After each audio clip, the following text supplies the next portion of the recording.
Welcome to Do It for the Case Law for Monday, July 20th, 2026. Visit doitforthecaselaw.com to listen to more in-depth per-case reporting. Today we are covering 90 cases across 8 federal circuits.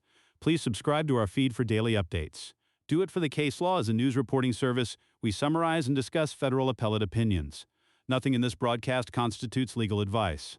James Taylor opens with 33 criminal justice cases, including drug trafficking, firearms, and sentencing issues. Aisha Johnson follows with 22 civil rights matters focusing on employment discrimination and Section 1983 claims. Michael Reeves brings 11 constitutional law and habeas corpus opinions. Maria Santos covers 9 business and labor disputes. Patel rounds out the broadcast with 15 immigration and government administrative cases. Now let's get to James Taylor. Let's turn to James covering criminal justice. Thanks, David. I have 33 cases for you today. 24 were affirmed, 4 appeals were dismissed, and 5 outcomes involved reversals or remands. In the 10th Circuit, 2 cases regarding image offenses and child abuse sentencing were affirmed. Moving to the 4th Circuit, an appeal was dismissed for being filed nearly 3 years late. A sentence was vacated because a Second Amendment challenge was precluded by precedent. Another appeal was reversed in part regarding an appellate waiver. 10 other criminal cases involving drugs and firearms were affirmed. In the 5th Circuit, 1 case was vacated for en banc rehearing on a Second Amendment issue. A second was remanded to correct a clerical error. 3 appeals were dismissed as frivolous under Anders. 4 cases involving compassionate release and illegal reentry were affirmed. In the 7th Circuit, 2 convictions for wire fraud and sexual exploitation of a minor were affirmed. In the 8th Circuit, 1 conviction was reversed on an as-applied Second Amendment challenge to a firearm charge. 5 other criminal cases were affirmed. Finally, in the 9th Circuit, 1 Section 1983 civil rights case regarding prison segregation was affirmed. Back to you, David. Thanks, James. Now let's turn to Aisha for civil rights. Thanks, David. 22 cases this hour, 20 affirmed, 2 denied. In the 10th Circuit, Hua Jiang sought en banc rehearing in her employment discrimination case against Tulsa and was denied while a judge dissented on pretext analysis. Cheryl Heileman's Americans with Disabilities Act claim failed in the 3rd Circuit because she did not notify her employer of a need for accommodation. Moving to the 4th Circuit, 7 cases came up. David Arevalo, Jermaine Staggers, Colby Hughes, James Reeves, James Watson, and Rickle Jeffries all saw their Section 1983 claims dismissed or summary judgment affirmed without oral argument. Kristen Simmons lost her Americans with Disabilities Act retaliation claim because her employer cited rude behavior as the reason for termination. In the 5th Circuit, Lillian Gonzalez's Fair Housing Act and Violence Against Women Act housing claims were rejected as lacking private enforcement rights. Olga Alcantara was barred from future filings without attorney review in her pro se housing dispute. In the 6th Circuit, Lindsay Dida's Section 1983 case became moot after state policy changed on Social Security numbers. Joseph Robati failed to challenge a medical fitness exam at Trinity Health Grand Rapids over patient safety concerns. The 7th Circuit ruled against Nancy Havlick in an Employee Retirement Income Security Act dispute, finding her power of attorney did not authorize waiving spousal survivor benefits. In the 8th Circuit, Kevin Ballard's Section 1983 action was dismissed for failure to exhaust administrative remedies. Over in the 9th Circuit, Anders Tronhokibo's concealed pistol license claim was time-barred. Reynold Lopubla's hostile work environment claim failed over a single Facebook post. Anthony Ruggiero lost his default judgment because service of process was invalid. Zaji Zadradara's immigration employment claim was denied for overlapping with an Equal Employment Opportunity Commission charge. Ernest Calhoun's Section 1983 suit against the State Bar was dismissed due to sovereign immunity. Matt Mattingly lost his excessive force appeal after a jury verdict supported officers under Nieves standards. Jose Suarez also lost his excessive force and retaliation claims following trial rulings. Back to you, David. Thanks, Aisha. Let's turn to Michael covering constitutional law. Thanks, David. We have 11 cases today in this constitutional law block. 8 were affirmed, 2 appeals were dismissed for lack of a certificate of appealability, and 1 was reversed on habeas review. Starting with the 4th Circuit, the court affirmed Davis and Amati in their Section 2254 petitions. It dismissed Berry and McCoy from appeal because they failed to secure a certificate of appealability. The court also affirmed Ellis's conviction for drug trafficking, ruling that partial courtroom closure during witness testimony did not violate the public trial clause under a modified Waller test. Moving to the 7th Circuit, the court reversed Heinemann's habeas relief, holding the state court did not unreasonably apply federal law regarding his Brady claim.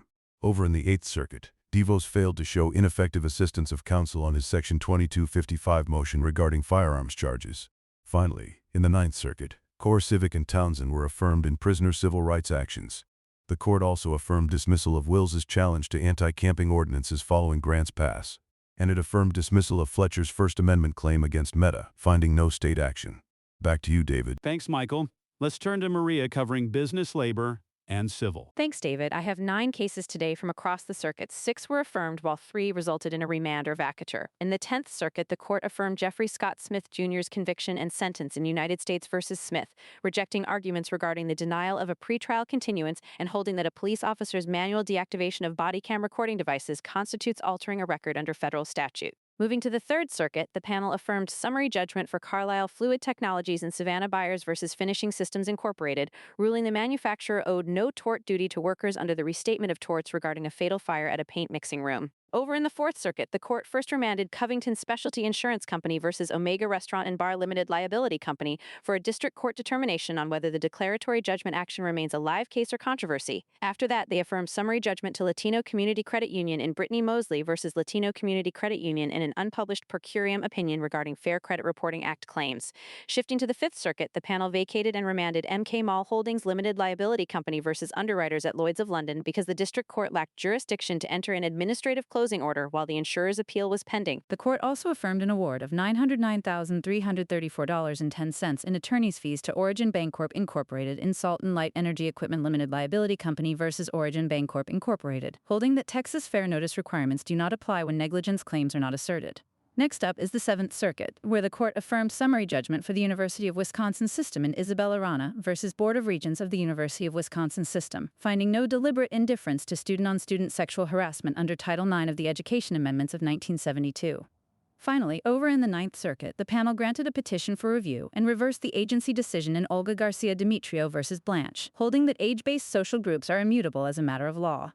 They also affirmed dismissal without leave to amend in Yellen and others versus Alaska Airlines Incorporated because the pro se plaintiffs failed to establish Article 3 standing. Back to you, David. Thanks, Maria. Now let's turn to Raj covering immigration and government cases. Thanks, David. 15 cases today with 1 reversed remanded, 8 denied immigration petitions, and 6 affirmed lower court or agency decisions. In the 10th Circuit, the court reversed a judgment in Ward against National Credit Systems ruling that Fair Credit Reporting Act claims require proof of objectively inaccurate information. Moving to the 4th Circuit, 2 immigration petitions were denied in Muradumbe Tame and Noriega Reynoso for waiver and substantial evidence failures respectively, while Williams lost her civil action appeal by forfeiting objections to a magistrate judge's recommendation. The 5th Circuit affirmed a dismissal in Wells for failure to exhaust Social Security administrative remedies. In the 8th Circuit, Larson received no supplemental security income benefits as the record supported the agency's decision. Over in the 9th Circuit, Panabaker was barred from challenging short-term rental ordinances under the Commerce Clause, and 8 immigration cases including Reyes Chavez, Maldonado Zoriano, Lujan Godina, Montez Olea, Sosa, and Chuena Gong were denied for reasons ranging from lack of nexus to exhaustion issues. Finally, Social Security appeals in Alvarez and Jameson were affirmed on substantial evidence and mootness grounds. Back to you, David. Welcome back to Do It for the Case Law, Monday, July 20, 2026. Today we covered 90 federal appellate opinions across 5 circuits. A huge thank you to James Taylor for handling 33 cases on the criminal justice beat. Aisha Johnson brought us 22 civil rights rulings. Michael Reeves delivered 11 constitutional law updates. Maria Santos reported on 9 business and labor matters, and Raj Patel covered 15 immigration and government appeals. The docket featured 1 reversal or remand, which stands out as the most significant outcome of the day. 64 cases were affirmed, while 9 other dispositions included various procedural rulings. We also saw 16 dismissals across the board. Visit doitforthecaselaw.com to listen to more in-depth per-case reporting. Do It for the Case Law is a news reporting service. We summarize and discuss published federal appellate opinions. Nothing in this broadcast constitutes legal advice. We are not lawyers. If you need legal counsel, consult a licensed attorney in your jurisdiction. Please subscribe to our feed and follow us on social media for daily updates.